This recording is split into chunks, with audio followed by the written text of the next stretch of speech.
So today we're going to look at mathematical relationships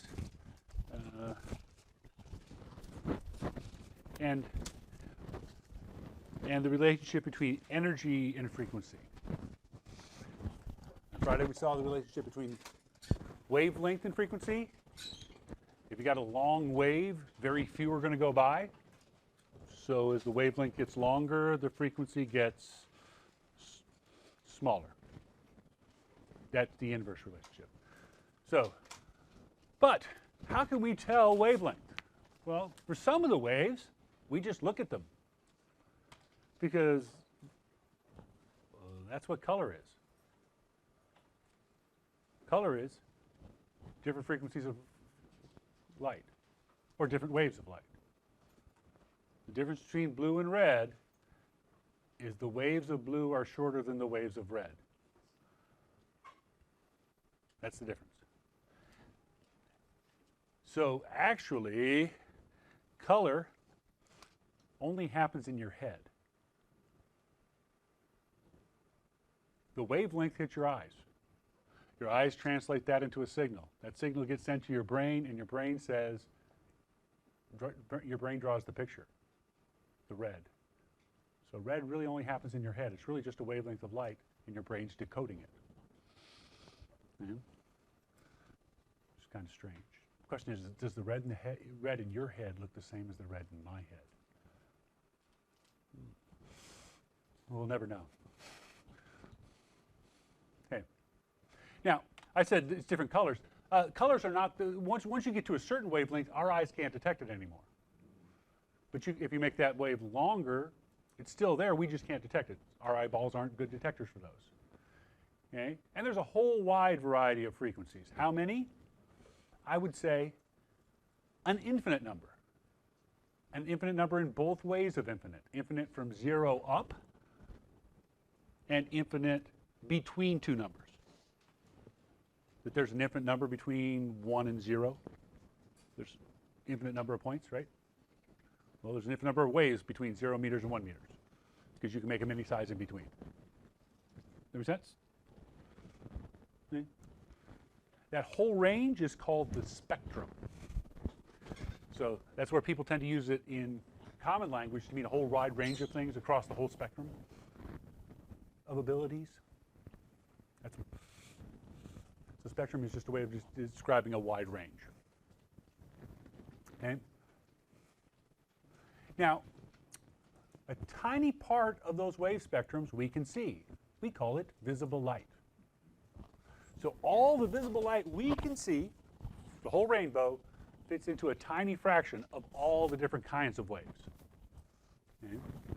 It's not coincidence that the colors that the sun gives off the most of are the ones we can see.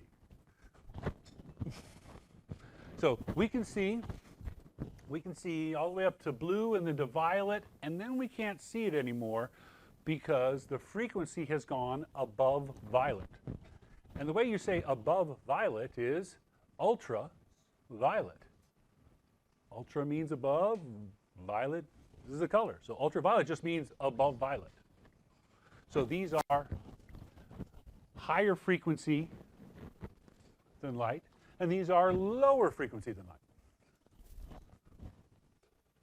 So as you go the other way, you see red, and then the wave gets a little bit shorter. You won't be able to see it anymore.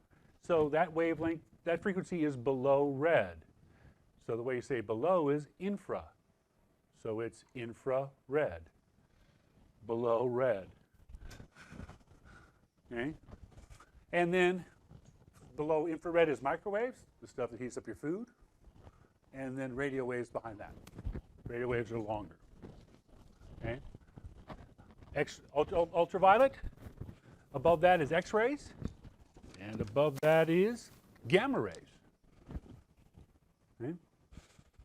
Gamma rays, the stuff we said coming out of the nuclear decay, are just really, really high energy light waves. They're just energy. They don't have any mass, right? No mass number, no atomic number, no mass. Gamma rays. Okay? So in terms of frequency, low's over there, high's over here. We can't see ultraviolet. Bees can. Bees can see into the ultraviolet spectrum. And our vision stops at red, but some snakes, pit vipers, have a special organ in their face, a little depression called a pit that's there to detect infrared. That's what it does, so that they can hunt mammals, just like hunt little mice. They can't see the mice at night, but they can see their glow with their pits. So they hunt by heat. Okay, now that's frequency. What about wavelength? Okay, if it's a high frequency, what kind of wave is that going to be? Is it the bigger the frequency, shorter the wave, right? So high frequency is short wave, low frequency is long wave.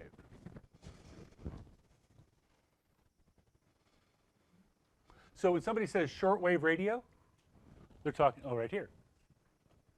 It's in the radio range, but it's a shortwave for radio. Okay.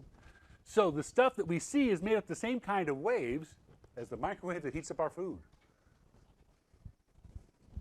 Okay. Okay. One more thing we can tie these to is energy. Okay. If I want to make a lot of short waves, they're going to have high frequency. Is that going to take a lot of energy or a little energy? If I'm thinking about me putting waves in a rope, if I want to make a lot of short waves, I'm going to have to move my hand up and down pretty quick, right? I'm going to have to put in a lot of energy. So high frequency is high energy. Low frequency is low energy.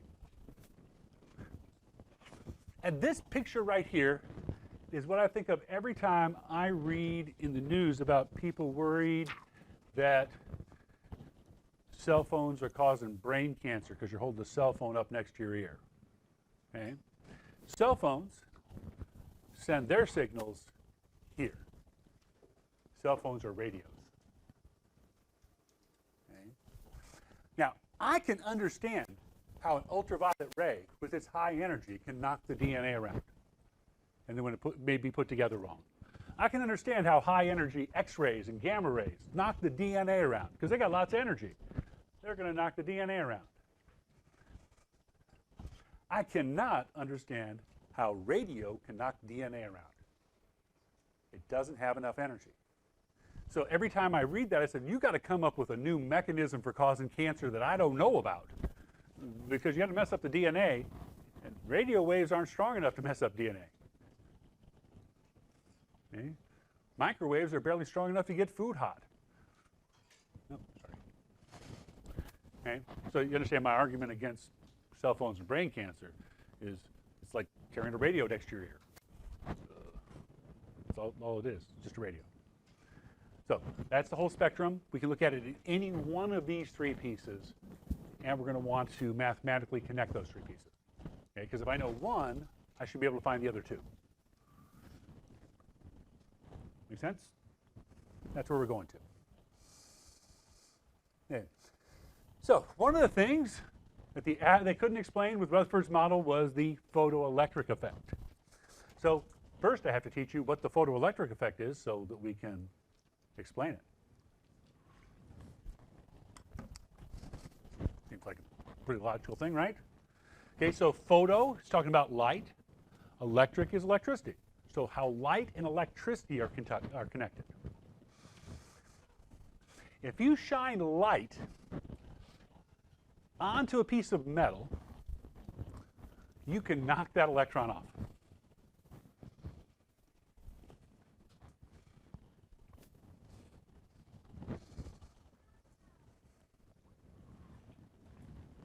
So they found you could do this. But when they started doing this, they noticed some patterns they couldn't explain. They saw patterns that they couldn't explain about how that energy was working.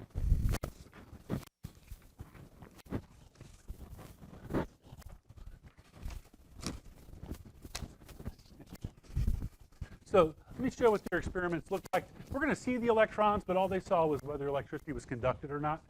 They just saw the current. But here's what we're talking about. If I can get it. Stop right there. Okay, so I've got a light over here.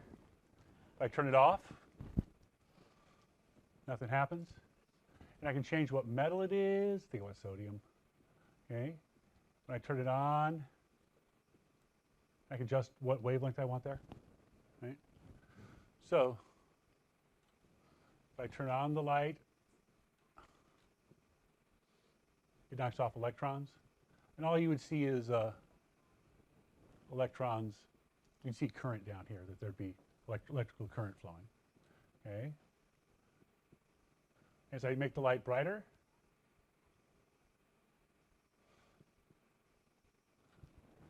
I'll get more electrons. That seems reasonable, right? If light is energy and it knocks off those electrons, the more electrons it should knock off, right? Okay. And then they started varying the wavelength. They found something strange. That if they made the wavelength shorter, which is higher energy, the electrons flew faster, but they all still came off. That they came off and then went flying faster. But once they hit a certain wavelength, none got knocked off.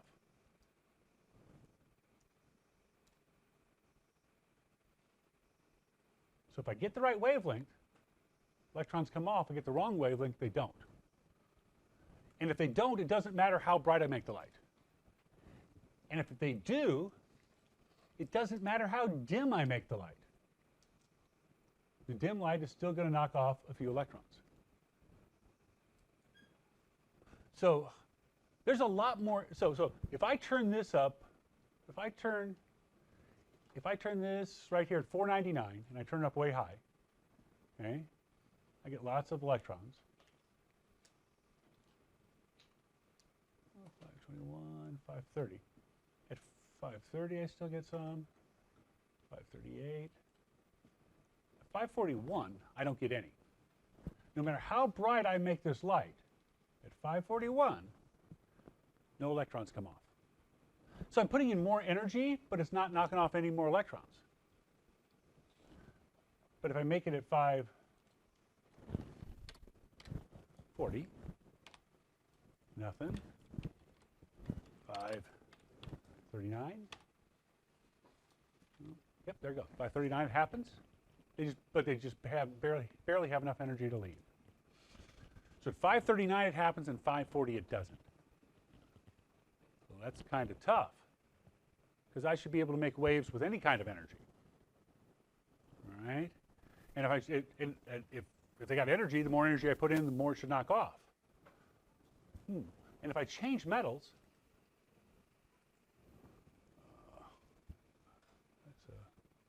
and if I change metals,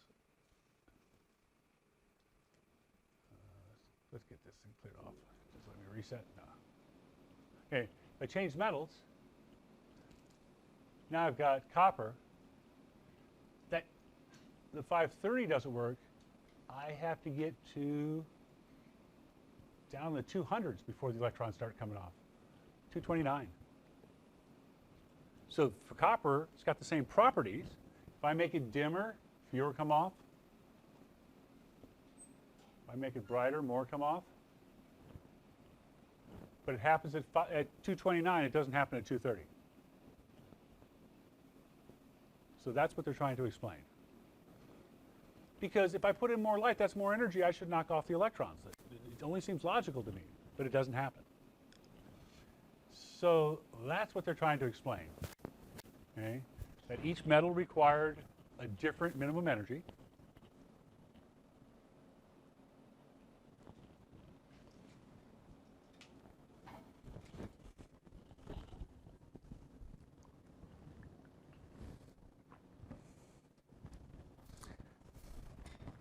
A different color.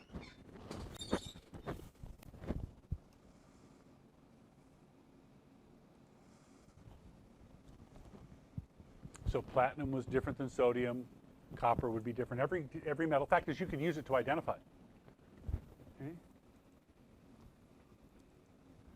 the dimmest of the right color worked.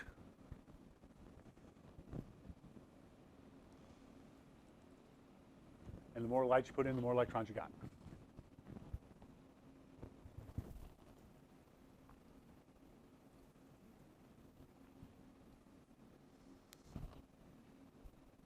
So I'm just trying to describe what we saw on the screen in a few simple sentences, right? This is what we just saw a few minutes ago. That if I hit the right wavelength, even the dimmest knocked a few off. If I turned it up brighter, I got more knocked off.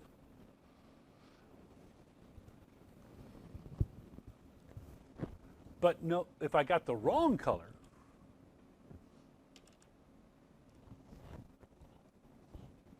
it never worked no matter how bright I made the light.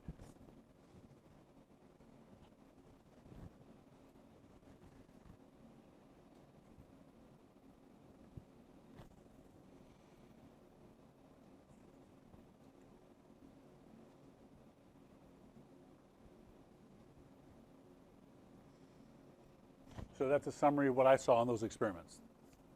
As I changed colors, once I hit a certain threshold, it came on. Anything below that wavelength and threshold worked, anything above it didn't. And if I was above the threshold, it didn't matter how bright I made the light. If I was below, it didn't matter how bright I made the light, but the brighter I made, the more came off.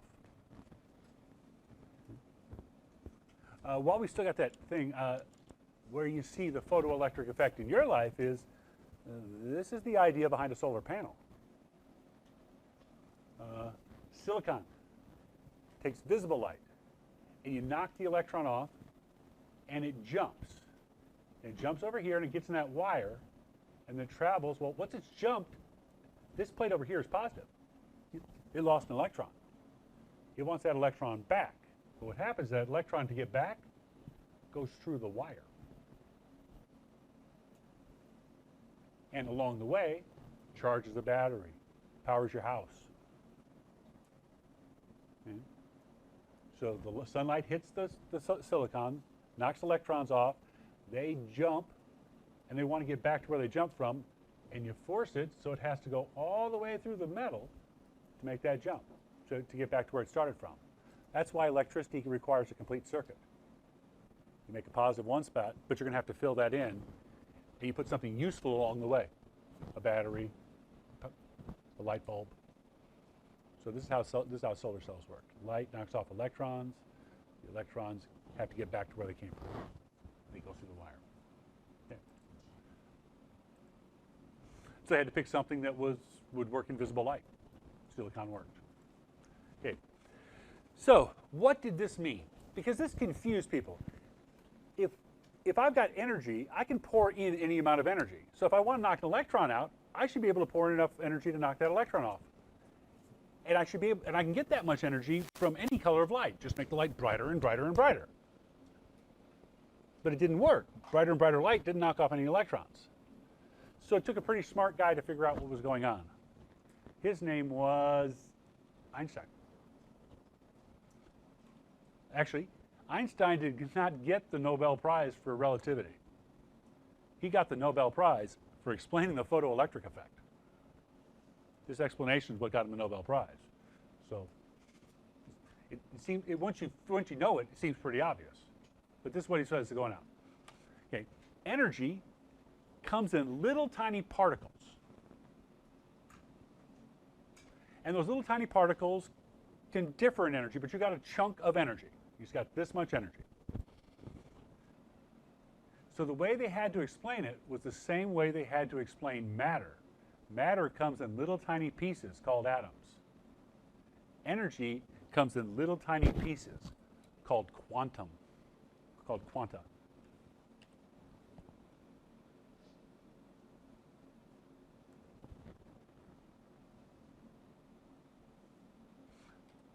And if the particles have enough energy, they can knock an electron off. So a particle comes off, a particle of energy comes in. If it's big enough, it knocks off the electron. If it's not big enough, it does knock off the electron. And this explains all the behavior you see. That if it comes in chunks, then all the same color light is going to be the same size chunk. So more particles are going to knock off more. Because if every chunk is big enough, the more chunks I hit it with, the more electrons I'm going to knock off.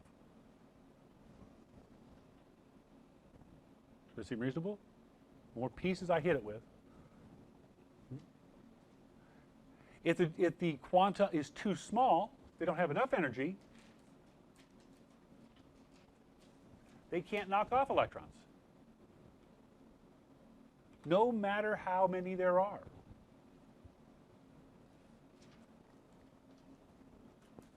Okay, here's an analogy.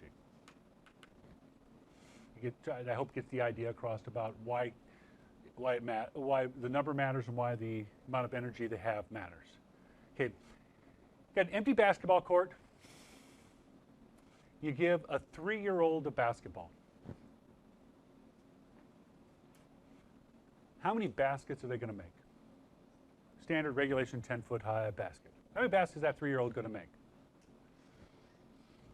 They're not going to make any because they cannot throw the ball up high enough to get it. They can't throw it up 10 feet in the air. They're not strong enough to get it 10 feet into the air. So that 3-year-old will never make a basket because they can't throw the ball high enough. If I put 50 3-year-olds on the basketball court, how many baskets are going to get made? None, because none of them have enough energy to get it up the basket. That's right here. If the packet has enough energy, it knocks it off. If they don't have enough energy, it doesn't matter how many you put out there. Okay? I put a 7'7" person on the basketball court. No, just an empty basketball court, because he wouldn't want him to trip and hurt himself. Okay. 7'7" guy. He could be the worst basketball player in the world. He's going to make a basket eventually? Yes, because he can get the ball 10 feet off the ground. Everybody agreed? If I put more 7'7" people on the court, I'll make more baskets. They got enough energy, they can knock off the electron, and more knocks off more. If they don't have enough energy, they can't knock off the electron, no matter how many they put. 3-year-olds will never make a basket. 7-foot centers will make baskets, and the more you have, the more you're going to make. See that? Does the analogy work? Okay. So, got a problem here. I don't know if you noticed this. That says light's a particle. On Friday, we said light's a wave. Which is it? Yes. The answer is yes. It is both a wave and a particle at the same time. That's what they meant by the dual nature. It's both a wave and a particle. The fact that you see rainbows is proof that light's a wave. I'll show that to you later why that's proof. But the fact that you can see a rainbow is proof that light's a wave. Only waves would make rainbows. Okay? The fact that we get the photoelectric effect proves light's a particle. It is both a particle and a wave at the same time. If you can picture that, you're better than the brightest minds in the universe. We just have to deal with it. Okay? We can't picture something being, it's not a wave made up of particles. It's not a whole bunch of particles making a wave. No, the wave is the particle. The particle is the wave, which is kind of strange. And it's supposed to be strange. If it's not strange, you're not thinking hard enough. Okay. So energy is quantized. Quantized means it comes in little chunks. So to understand energy better, we had to do exactly what we did to understand matter better. Figure out it's made of little tiny chunks. Right? That's what Dalton did. Figured out that matter was made up of little tiny chunks. Now, the smallest pieces of light are called photons, which makes Star Trek's most powerful weapon kind of wimpy. Another name for a photon torpedo is a flashlight.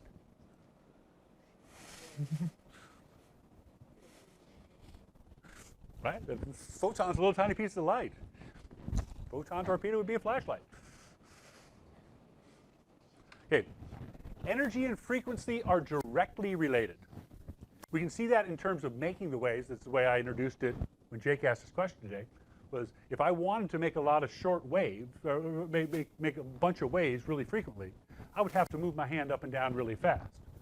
A lot of energy to make high frequency. Okay? And it's not just, it's a mathematical relationship in that twice the energy, twice the frequency. Half the energy, half the frequency. It's not just in words, one goes up, the other goes down. It's actually mathematical. How much this one goes up is how much that one goes down. And the direct relationship as an equation looks like this. E equals h nu.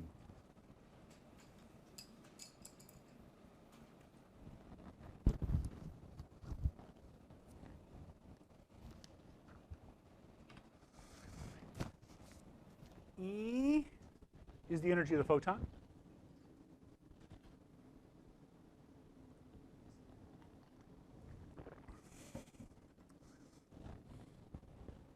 Sometimes we like the obvious letters.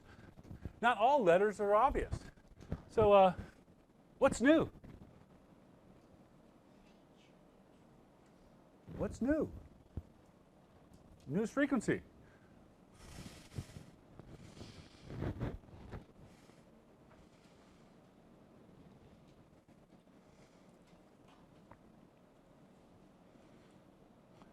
And H, it's called Planck's constant, because he's German, so it's probably that soft A sound, Planck.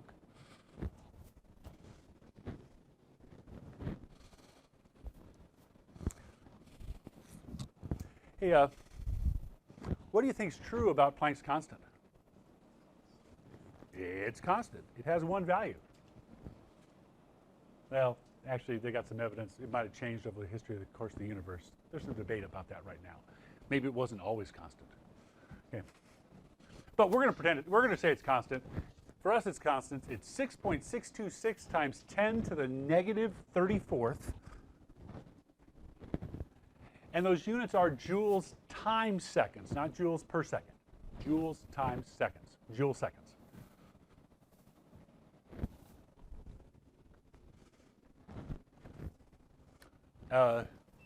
What Planck's constant is it's a correction factor that makes the math work, which turns out to be one of the fundamental factors that builds the universe. Besides, the Planck's constant determines whether our universe exists or not,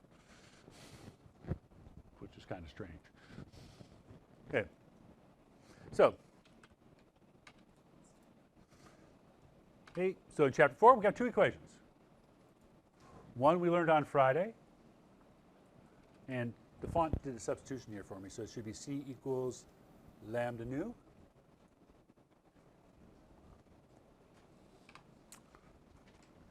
And E equals h nu.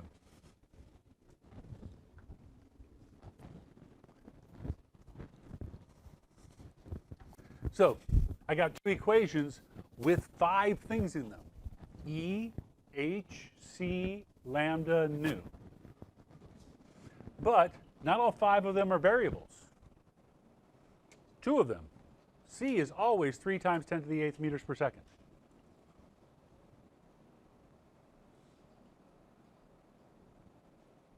And h is 6.626 times 10 to the negative 34th joule seconds.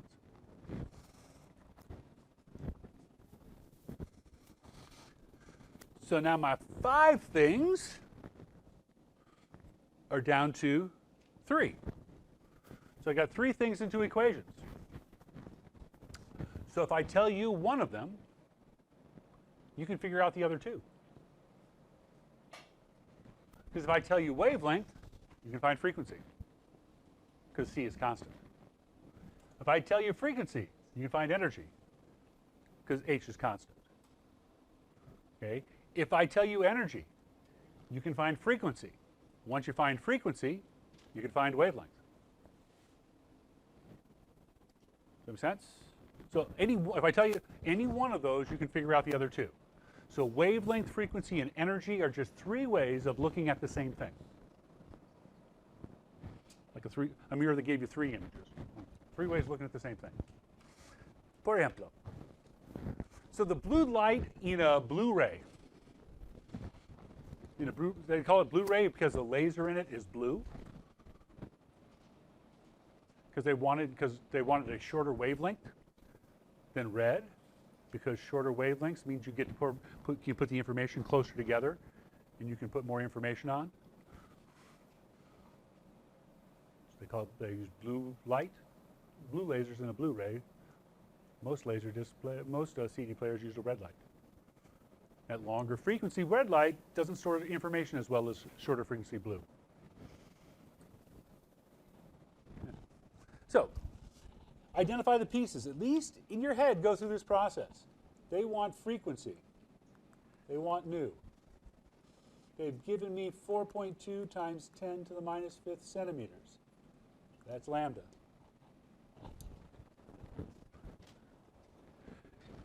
Do I have an equation that can connect those two pieces? They've given me wavelength, they want frequency. Anybody think of an equation that would do that? How about C equals lambda nu? Except I want to solve this for nu. So I'm going to divide both sides by lambda. So I get nu equals C over lambda.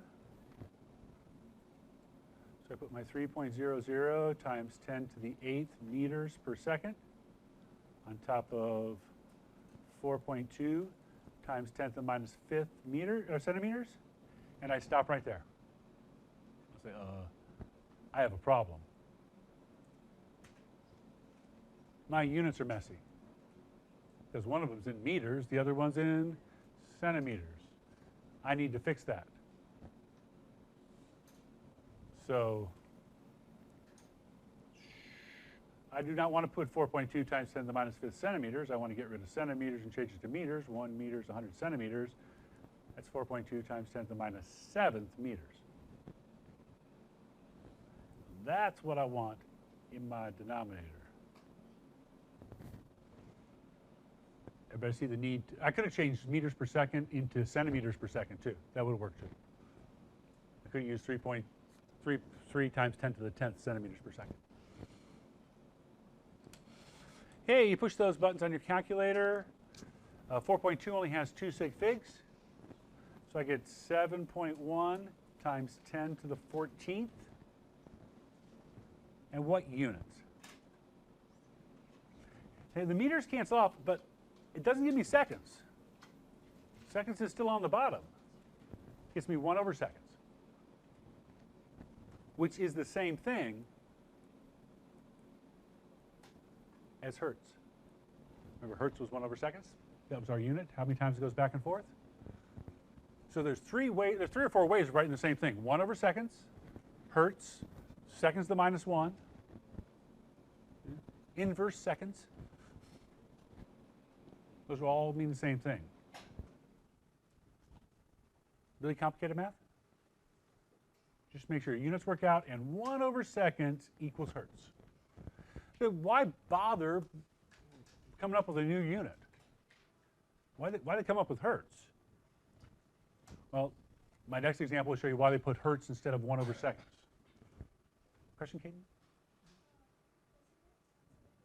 Is it 15? No, it could be no, because this comes up to 15th, but this is less than 1. So you've got 10 to the 15th on your calculator, you're pushing an extra 10. So you should have pushed 3e8 divided by 4.2e negative 7. You should never push 10 on that calculator. So right here, this is going to give me negative 15th, but this gets me 0.71 times 10 to the negative 10 to the 15th, which is 7.1 times 10 to the 14th.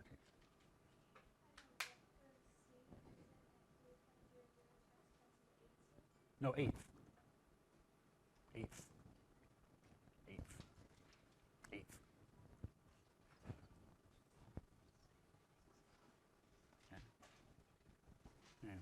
So why have hertz instead of writing 1 over seconds? Well, so they can do things like this. Way to work, I sometimes listen to AM 640 KFI. At 640 is 640 kilohertz. Those numbers on the radio dial are the frequencies of the radio.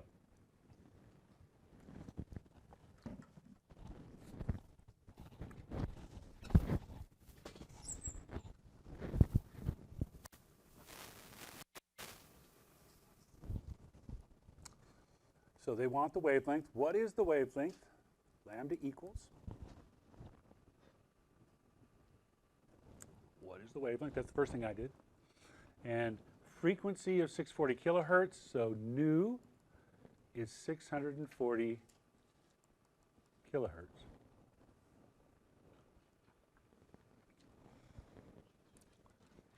I don't want kilohertz. I want hertz.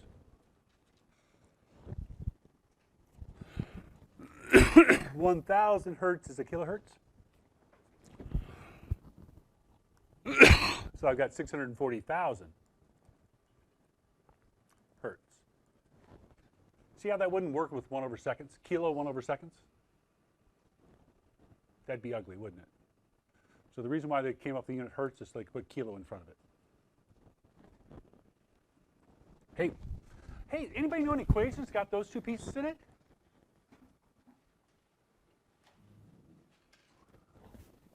How about C equals lambda nu? Except now I want lambda, so I have to divide both sides by nu. So lambda equals C over nu, which is 3.00 times 10 to the 8th meters per second, divided by 640,000. And I'm going to write it as 1 over seconds instead of hertz. Looking at my units, you'll see why I changed that hertz to 1 over seconds. Right? So I push those buttons. 3E8 divided by 6.4E5, because I'm too lazy. With 2 sig figs, I get 470. Now, what units do I have? Well, the seconds cancel out. I'm left with meters, which is pretty good since I'm looking for a length. A length is going to be measured in meters. The units should work out to get you meters. So the radio wave is 470 meters long, 5 football fields for one wave. That's a lot shorter than the blue light that was 10 to the minus 7 meters for a wave. Actually, worked out to be like 710 nanometers. Okay, what is the energy of a photon of UV light with a frequency of 3 times 10 to the 15th hertz?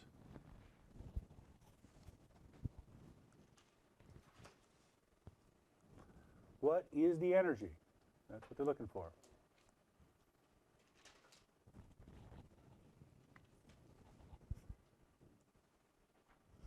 With the frequency, 3.0 times 10 to the 15th hertz.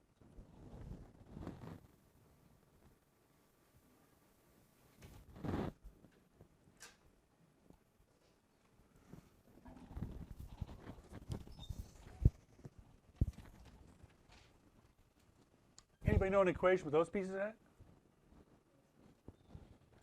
E equals h nu. And h was always 6.626 times 10 to the negative 34th joules times seconds. And nu is 3.00 times 10 to the 15th. And I'm going to write that as 1 over seconds again.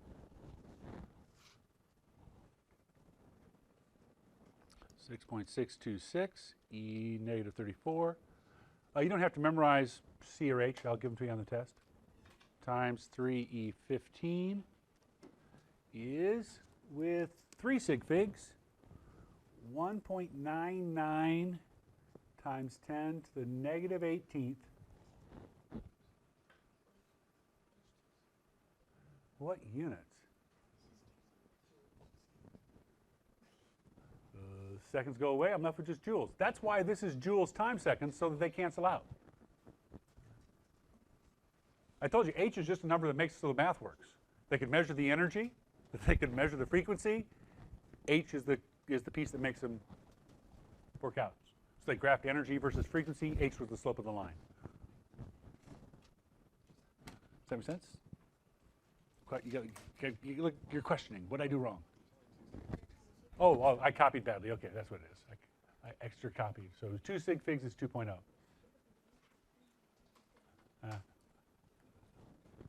2 sig figs? Yeah, I didn't copy this piece down. So, really hard math? The only thing that's bizarre are the units that you're not used to having to convert units at a time, and they got some bizarre letters. But lambda and nu are just like x's and y's. They just picked a different alphabet. So you can solve for them just like x's and y's. So lambda is length. That's how I keep frequency and wavelength separate in my head. It's lambda, the one that looks kind of like an L, is a length. And nu, the reason I picked nu is because it was the number of waves that went by a second, so they picked the n, the number of waves per second.